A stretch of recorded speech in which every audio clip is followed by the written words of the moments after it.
Bonjour, c'est Émilie et aujourd'hui je viens vous parler de la toute prochaine nouvelle lune qui aura lieu le 23 novembre dans le signe du Sagittaire. Alors, comment vous allez depuis cette saison des éclipses qui a été quand même plutôt intense?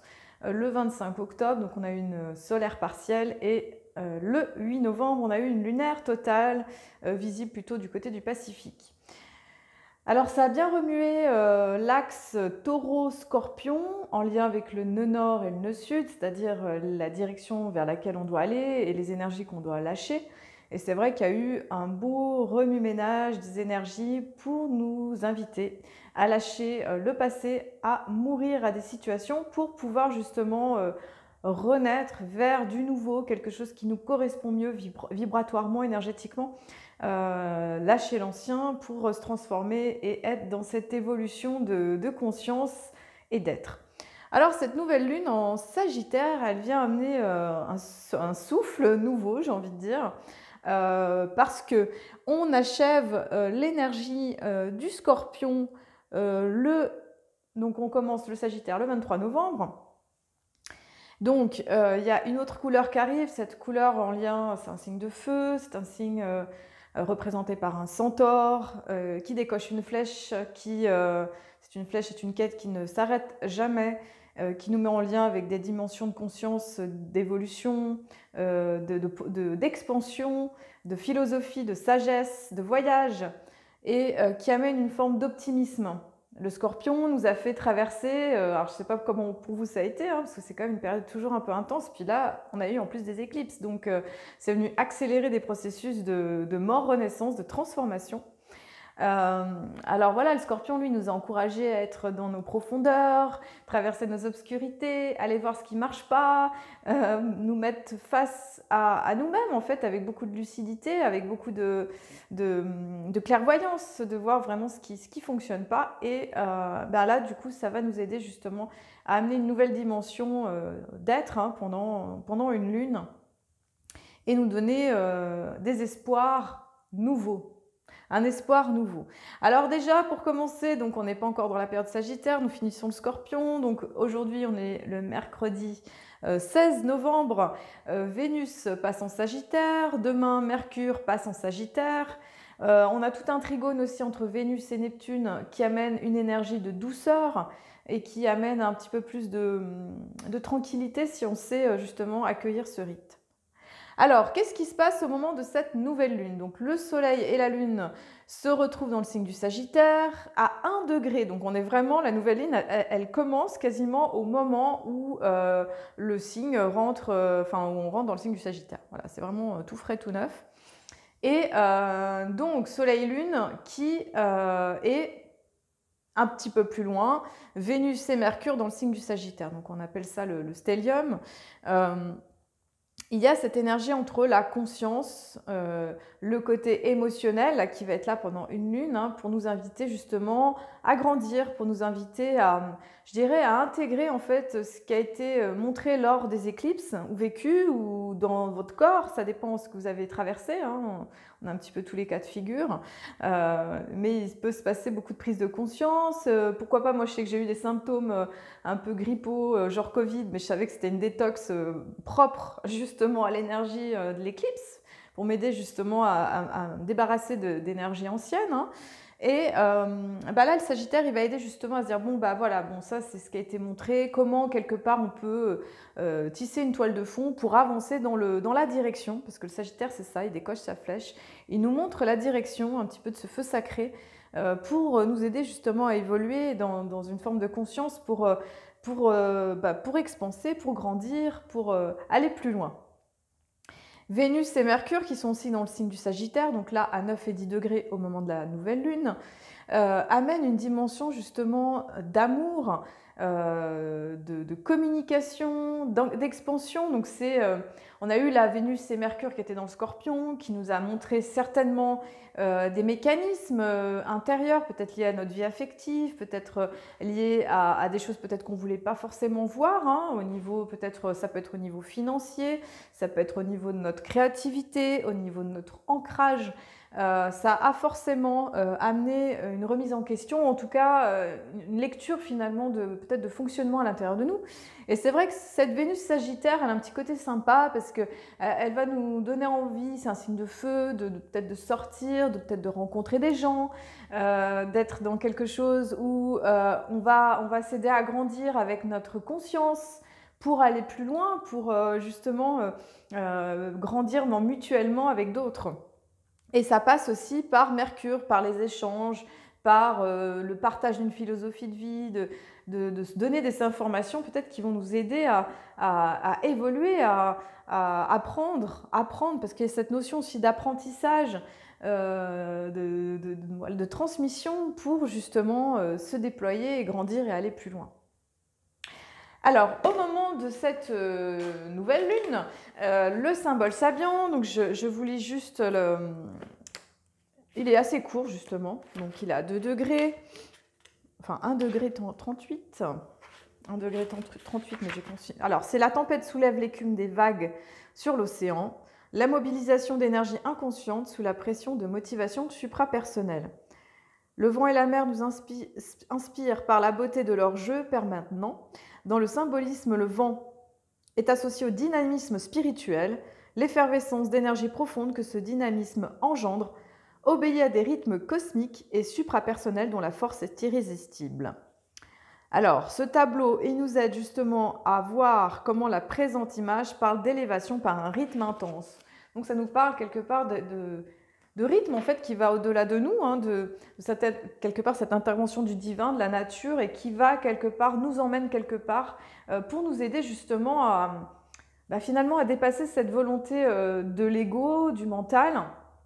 J'en avais parlé je crois dans les autres vidéos, mais que du coup là ça nous demande en tant qu'humain, en tant qu'humanité de se laisser guider par notre âme, d'évoluer dans ce sens-là, et du coup quelque part ça demande une forme de lâcher prise, d'abandon à la vie, avec une forme de confiance, comme quoi il y a quelque part quelque chose de supérieur qui vient là et que c'est au-delà de notre volonté. Alors du coup ça demande de se laisser traverser, de se laisser emmener par comme les vagues en fait de la mer qui sont là. Alors qu'est-ce qu'on a d'autre au moment de cette nouvelle lune? Alors ce qui est particulièrement sympa, c'est qu'on a un trigone de Soleil-Lune avec Jupiter qui est dans le signe des Poissons.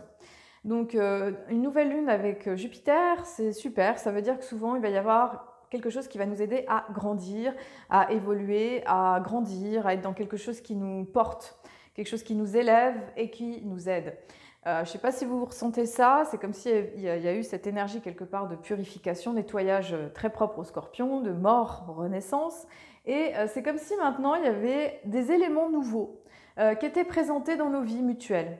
Que ce soit au travers de relations, d'événements, de circonstances, qui nous donnent du futur un peu quelque part, qui nous aident finalement à avancer vers cette renaissance. Alors, qu'est-ce qui se passe d'autre? Donc voilà, il y a ce trigone avec Jupiter. Jupiter, je regarde mes notes qui sont sur la gauche. Jupiter, elle repasse direct le 24 novembre. Donc, on va avoir ce passage qui va être important, parce qu'en plus, la planète du Sagittaire, c'est Jupiter. Et Jupiter, elle est repassée dans le signe des Poissons. Ça, c'était autour du 24 octobre. Voilà, 24 octobre. Non, ça c'était Saturne. Elle est repassée, elle est repassée dans le signe des Poissons, pardon, le 29 octobre. Voilà. Donc on a cette petite fenêtre là entre le fin octobre justement jusqu'au 20 décembre environ, où Jupiter retourne proche de Neptune, proche du Poisson, donc nous amène à retourner dans ces eaux matricielles qui nous amènent à rêver, qui nous amènent à ressentir avec intuition, perception, amener de la douceur, parce que Jupiter en Bélier c'était un petit peu moins doux quand même dans l'énergie. Là c'est une invitation un petit peu à retourner en arrière, de faire le point un petit peu de tout et de sentir en fait, de se laisser guider par notre ressenti pour pouvoir avancer. Alors je dis ça, pouvoir avancer, donc effectivement pouvoir avancer de la manière habituelle, peut-être dans la volonté de l'action, est plus compliqué parce que Mars en Gémeaux, donc Mars est en Gémeaux depuis le 20 août, il restera jusqu'à mi-mars, et puis là Mars a commencé sa rétrogradation, c'est-à-dire son recul dans le zodiaque le 30 octobre. Donc là, ça recule. Et quand Mars recule, l'encouragement, c'est de revisiter notre mode d'action, notre volonté, comment on fait les choses, notre énergie aussi physique. C'est l'invitation un petit peu à se reposer, à réfléchir à deux fois, à être patient, à revoir les choses différemment, se laisser un petit peu du temps. Et comme c'est en Gémeaux, ça peut beaucoup agir sur nos relations, sur notre communication, sur le système nerveux. Donc ça demande de prendre soin de son système nerveux, de pouvoir dépenser son énergie. Et voilà, donc les aspects de Mars. Donc Mars fait un double carré avec Jupiter et Neptune en Poisson. Alors, Mars carré Jupiter rétrograde en plus, et Neptune rétrograde. Donc là, l'aspect, il est un petit peu plus... ça va être un peu un challenge, on va dire. Le challenge, ça va être d'éviter de s'emporter, parce que Mars carré Jupiter, c'est attention à l'emballement, à l'exagération, à l'instabilité, à la dispersion, parce que là, on est en signe mutable. Le signe mutable, c'est celui qui vient avant le changement de saison. Là, à l'occurrence, on a Poisson, c'est avant le printemps, Gémeaux, c'est avant l'été. Voilà. Donc, l'idée, ça va être d'être attentif à ne pas se disperser parce que effectivement le risque c'est de perdre de l'énergie. Là, je ne sais pas si vous le sentez, en plus c'est l'énergie de l'automne, les nuits sont plus longues. Enfin, on sent que quelque part c'est important de prendre soin de notre chi, notre énergie vitale, puis ça correspond en médecine chinoise à l'énergie du rein là, donc voilà, demande de prendre soin du vital, de notre bagage énergétique et d'en prendre soin parce que l'hiver, c'est ça aussi, c'est comment on prend soin déjà de notre terrain de base, quoi. Et donc voilà, éviter les emballements, les exagérations émotionnelles, les choses qui font que surexcitation, que ça déborde, tout ça. Donc on prend soin d'éviter ça parce que effectivement, c'est pas ça qui va nous aligner. L'idée, c'est de garder son alignement avec une telle disposition énergétique. Ensuite, on a le carré avec Neptune qui va durer quand même assez longtemps. Et là, Mars, c'est un petit peu compliqué, j'en parle à chaque fois, mais c'est un petit peu comment j'agis, comment ça se passe, il peut y avoir du flou, il peut y avoir effectivement de la dispersion, peut-être l'envie de faire quelque chose, mais de ne pas savoir comment s'y prendre, mince, tiens, je voudrais ça, mais comment on fait vraiment, tac. Et puis, des fois aussi, alors ça demande aussi de prêter attention quand on est trop dans le mental, parce que du coup, là, les réponses, elles ne viennent pas par le mental, elles viennent plutôt par le biais intuitif. Donc, c'est important, je l'avais dit dans la dernière vidéo, de brancher le Neptune, c'est-à-dire de se sentir plutôt avec l'intuition, d'être plutôt à l'écoute, d'être dans une forme de réceptivité. C'est un petit peu l'enjeu du moment, de rester réceptif, de se laisser le temps, peut-être de prendre des décisions, de laisser les choses mûrir. Parce qu'effectivement, avec la rétrogradation de Mars, l'action, elle peut pas être faite comme on voudrait et ça demande de trouver patience. De trouver patience. Alors en revanche, ce qui est pas mal, c'est Mars trigone à Saturne. Donc ça, c'est plutôt sympa parce que quelque part, ça nous parle d'action durable. Ça nous parle d'agir avec sagesse, avec intégrité, avec profondeur, dans une visée qui nous met en lien avec le temps et la durée. J'ai tiré quelques petites cartes en pensant à cette nouvelle lune et puis j'ai trouvé que les énergies, bon je ne vais pas tout lire mais c'est une amie qui m'a offert, elle se reconnaîtra, qui m'a offert ces cartes pour mon anniversaire et là j'ai tiré le 8 de coupe qui parle d'une zone de brouillard existentiel. Je ne vais pas tout lire mais je vous fais un résumé. Voilà, en fait, l'idée, c'est de faire un peu le point, en fait, dans la matrice de la vie. Allez au lit, faites-vous un massage, vivez cette période de brouillard. Comment vous savez, tous les autres, comment on puisse se sentir. Traitez-le avec un peu de rire et célèbre et montrez-leur que vous êtes de retour. En gros, ça veut dire prendre le temps aussi de contempler et de se reposer. Et je trouve que c'est quand même très en phase avec cette énergie de Mars rétro. Et l'autre, c'était un 10 d'épée qui nous parle de guérison et de deuxième chance. Voilà. Et pareil, je trouvais que le message ressemble énormément à cette énergie. C'est le moment de se retirer de l'action, d'éviter les disputes au sujet du travail ou de la santé. Attention au stress. Voilà, c'est un moment pour encore une fois se reposer, récupérer et réviser votre style de vie. Attention à ne pas recommencer à travailler trop fort, à réprimer vos émotions et à prendre sur vos épaules les problèmes laissés par les autres. C'est à vous que vous devez votre première allégeance. Tiens donc, ça c'est super. Et voilà, cette situation peut paraître triste. Voilà, amélioration de la vie. Ne vous l'aurez pas en compromettant votre santé plus longtemps. C'est un appel de prise de conscience de l'univers. En gros, oui, ça dit de prendre soin de soi, en fait, de notre énergie, de notre vitalité. C'est tout ce que j'ai dit tout à l'heure. Et je trouve que quelque part, ça vient illustrer ça. Donc, des moments, c'est bon de se poser, peut-être de ralentir, de savoir écouter plutôt l'aspect santé, l'aspect énergie, de revenir à soi, d'être attentif à ça. Alors, qu'est-ce qu'on a d'autre pour cette carte du ciel? On a encore le carré Saturne-Uranus qui se dessert lentement, mais qui est quand même en action. Donc, on sent cette pression au niveau sociétal, au niveau de comment on avance vers le futur, comment on avance vers nos visions d'avenir et sentir des fois les choses du passé qui peuvent encore retenir. Donc, il y a cette toile de fond qui est quand même là. Et voilà, des bons aspects avec Pluton, avec toute cette énergie de transformation qui est là, qui nous aide justement à avancer. Alors, dans le calendrier Maya galactique, je continue, donc on passe demain dans la 5e lune, la lune rayonnante du pan, du pan. Voilà, la lune, non, je dis, voilà, ça c'est l'onde enchantée de la nuit bleue qui passe le 17. La lune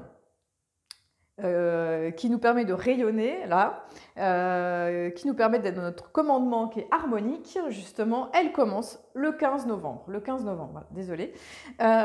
Cette lune, elle est en lien avec le pan et elle nous fait travailler justement l'estime de soi, la confiance, hein, je fais la roue comme ça, et le déploiement de l'être et de reconquérir notre pouvoir personnel.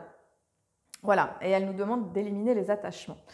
Alors voilà, donc ça vient travailler tout le mois, donc à partir du 15. Et ensuite, on a l'onde de la nuit du 17 novembre jusqu'au 29 novembre. Donc la nuit, elle nous encourage à écouter notre intuition, elle est à l'intérieur, dans ce féminin profond, pour pouvoir prendre soin de soi, de se guérir, d'écouter ce qui se passe aussi au niveau de notre inconscient, hein, de peut-être d'aller voir les endroits où il y a besoin de guérison pour pouvoir avancer et aller de l'avant. Ensuite, le 29 novembre, nous entrons dans l'onde enchantée du guerrier jaune qui va nous demander de nous positionner avec courage, avec audace, avec détermination pour pouvoir avancer dans le sens de ce que l'on souhaite. Voilà, petite offre promotionnelle pour les personnes qui sont du signe du Scorpion et du Sagittaire. Si vous voulez faire soit un thème astral ou une révolution solaire, je vous offre le thème Maya. Voilà, c'était la petite proposition du moment que je mets en place jusqu'au 20 décembre. Ensuite, alors je vais vous donner un petit peu les événements de la période. Donc ce week-end, donc le 18, 19 et 20 novembre, nous avons le festival Tissage de liens qui sera au Domaine Enchanté à Rovoré en Haute-Savoie. C'est un festival autour du Conseil des 13 lunes et je viendrai animer avec mon ami Julien Delumeau à partir de 10h30, donc le samedi matin, un cercle mixte, voilà, pour pouvoir échanger entre hommes et femmes, partager sur des sujets qui nous tiennent à cœur. Ensuite, le samedi 26 novembre, nous avons avec Amélie Chenot, Luna Project, journal créatif et astrologie pour déployer votre créativité, pour avoir des messages de la vie. Donc ça, je trouve que c'est toujours étonnant. Moi, j'ai eu des confirmations, on en a fait une la dernière, là, le 8 novembre. C'était le jour de l'éclipse, c'était très très puissant et effectivement il y a toujours des messages dans ce qu'on va dessiner, dans les mots qu'on va employer, ça vient donner des vraies clés d'évolution et c'est vrai que moi je vous fais une lecture astrologique pour vous expliquer comment la période du moment elle intervient dans votre vie pour mieux vivre en conscience les énergies du moment. Donc ça, c'est au centre Ashvata à Carouge, Genève. Donc n'hésitez pas à vous inscrire via emiliemettet.com. Ensuite, le dimanche 27 novembre, c'est le début du cercle des maîtres ascensionnés féminines. C'est issu du code Sophia. Je regarde si je l'ai là, mais non, je ne l'ai pas là. Donc c'est des cercles de femmes, donc où il y a des partages, cercles de parole. et aussi les initiations des maîtres ascensionnés qui sont Marie, Marie-Madeleine, Isis, Hathor. Et c'est vrai que c'est vraiment une connexion directe avec ces maîtres ascensionnés et elles viennent faire bouger des choses dans notre vie et c'est quand même aussi très intéressant et évolutif. Ensuite, vendredi 2 décembre, je fais une conférence à la boutique Unalome à La Roche-sur-Foron sur les énergies planétaires de 2023. Voilà, pour savoir un petit peu comment les choses vont évoluer et comment, voilà, à quoi s'attendre pour cette nouvelle année. Pluton Verseau, là, qu'est-ce que ça va donner dans nos vies? Eh bien, écoutez, je vous souhaite une très belle nouvelle lune. Prenez soin de vous. Voilà, beaucoup de douceur, beaucoup de tendresse pour bien se restaurer, prendre soin de soi dans ces périodes assez intenses. Et je vous dis à très bientôt. Merci à vous.